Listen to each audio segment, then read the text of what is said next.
Ladies and gentlemen, welcome to your beloved Call of Duty Ready program on 111.3 RKFM. As always, we try to bring the issue that threaten our community and search for every possible solution that can by any chance clear or even decrease the amount of this issue's people, or what we love to call them, victims. Firstly, we'd like to present our issue straight away, and of course it's none other than drugs. Enough said with this word, which is eating our world, just like the snake when it's swallowing the whole rat's body at once. So, let me welcome our two guests, who insist to keep their identity as anonymous, and we respect their demands. And the first guest is a former drug dealer, who quit after realizing that he destroyed enough souls and families. And the other guest is an ex-drug user, who is now trying to live again from the ashes of his previous life. Welcome our guests, and enough with introductions. Let me ask you, how did you start drug dealing? I was broke and never found even a piece of bread for myself. So I took the easy way by attracting teenagers and others who seek for fake happiness and give the drugs which put them straight in face of the cannon hole. And for you, drug addicted, how did you start taking this poison? I started by hearing that there is a certain kind of medicine that improves the blood running in the brain and helps me study harder for my finals.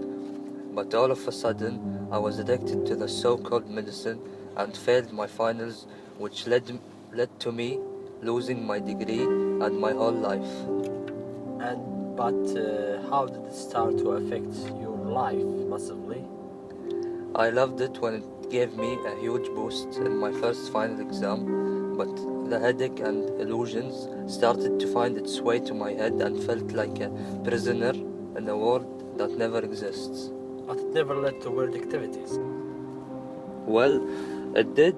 Once my younger brother was heading to me and I was seeing him as strange creature because of these illusions and caused him a serious injury. Drugs, horns of a demon. Does it have any effects on you as a drug dealer? It doesn't have inner effects on me, but I don't take them. But it does have social effects, because I spend most of my time in the shadows, so I don't get caught with an indignity as a drug dealer. After facing this issue and taking the proper healing course, would you work for the community and try to prevent the drugs as experts in this matter? I already started to play my part and searching for any person who have an addiction signs and trying to get closer to them so I can offer any kind of support to help them pass this experiment. I didn't start doing effective things, but I offered the majority of my money to the organizations as a payback for my unforgiven sins. To here, we reach the final part of our podcast, unless our guests have something to say. Well, can I say something? Yeah, please do. I have a message to the young people. Never try to be fooled by anyone who tries to be a friend of yours. I started my drug dealing by cheating my best friend, and now he's one of the people who lost their souls because of drugs. Be clever and never be fooled. Thank you. Wow, cold-hearted.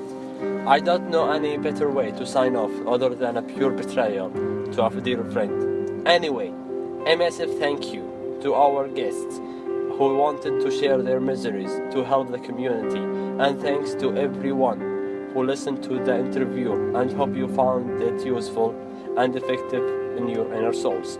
Goodbye and have a lovely day.